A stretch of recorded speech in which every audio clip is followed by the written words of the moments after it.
Hello Tom, this is part 2 of my video. This is the third time I'm making part 2. I just hate my iPhone. It takes wonderful pictures, but it's miserable to try to deal with. And remember, these are the same techno dweebs that are going to bring you self-driving cars and self-flying airplanes.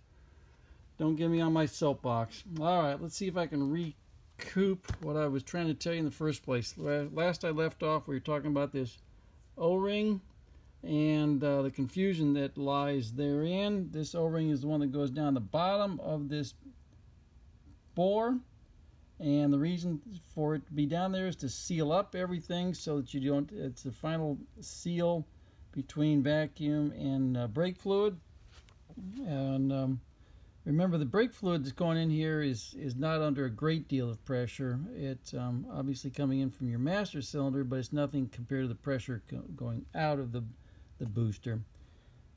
Anyway, this seal ring is supposed to be in there, but the problem that people run into is the fact that it's not shown on in the parts books. You'll look right here. This is that stack of parts we were dealing with before. Our snap ring and this hat, this cup right here, and the fiber washer which is beveled, and this thing is supposed to go underneath there. Well, it's not shown in the Gullwing book. It is shown in the Roadster book, right over here, and there it is. And it's also shown in this is the 190 SL book, and here it is right here. That's part of the confusion, and it's also shown. It is not shown in the ATE booklet that the club reprinted. The official ATE booklet, the rebuild booklet, doesn't even show it in there. So that's part of where the confusion comes from. Has to be in there. And the way you can tell it's supposed to be in there is because if you put everything in there like it's supposed to be, you've got to have some pressure to push and install this snap ring. You actually have to physically push down and compress all those components, and then put the snap ring into position. And speaking of snap ring, this one is not in the right spot, as I believe we discussed earlier, and therefore, in my opinion, this faceplate is not usable because you can't put the entire stack of parts in there and get the snap ring to do its job properly. So we're going to have to find another faceplate, or you can take this one and have it sent back to the people that cut the groove in here and have them cut the groove in the right spot and at the right depth. Otherwise, we're going to end up substituting this one or whatever faceplate we can find for you. Let's see, discussing brake light switch. Well, let's discuss at the same time bleed screw. Okay, now when this came to me, this cap was loose, and I assume everybody knows you're supposed to have a copper seal ring in there.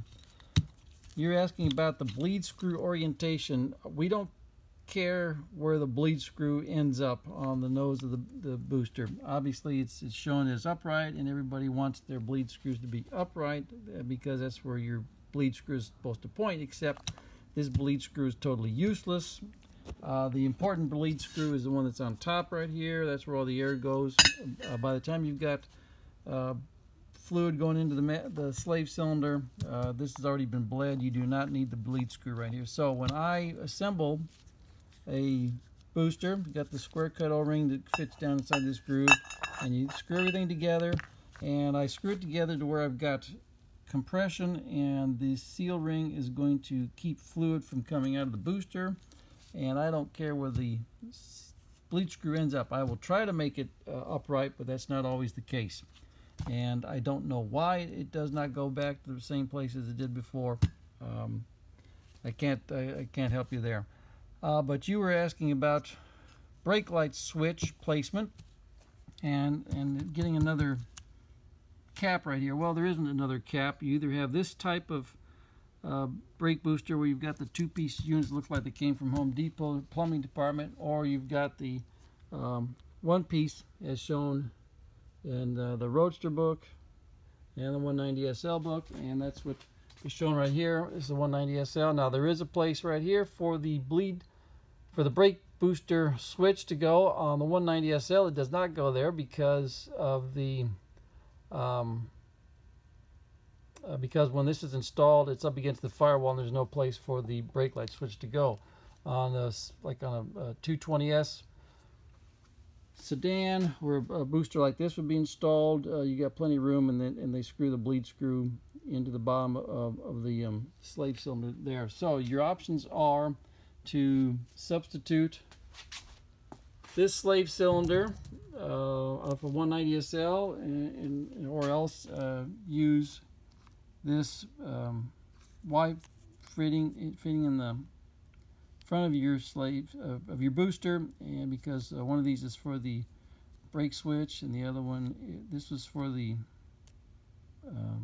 brake line, and this is for the brake switch to go into. And that's one of the only two options I know of as to where to locate your brake light switch if you don't have access to a new master cylinder. And I don't recommend rebuilding master cylinders, but that's just me. Let's discuss this spring here. This spring was inside your booster. I call it a reaction spring, and it's supposed to help this diaphragm. It goes inside the diaphragm here, and it goes inside like this. And that's the factory spring that goes inside there. You can tell this is not the factory spring because it doesn't. It's got a little slop to it.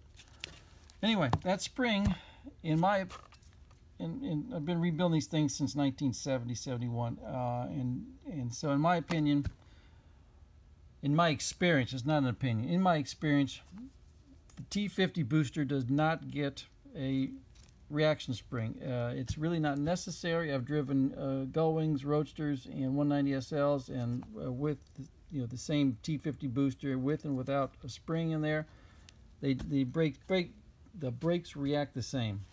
Now then, the spring is not shown in the Gullwing book, but it is shown in the Roadster book, and that's the only place I've seen these, is in the Roadster book, in the Roadster brake booster.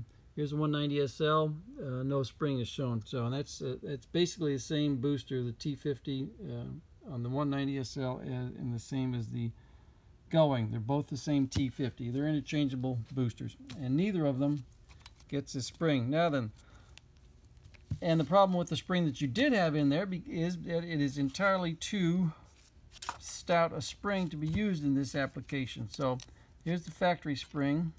If I do like this, you can see at weight completely collapses that spring. Put it on this spring that was in there in your booster.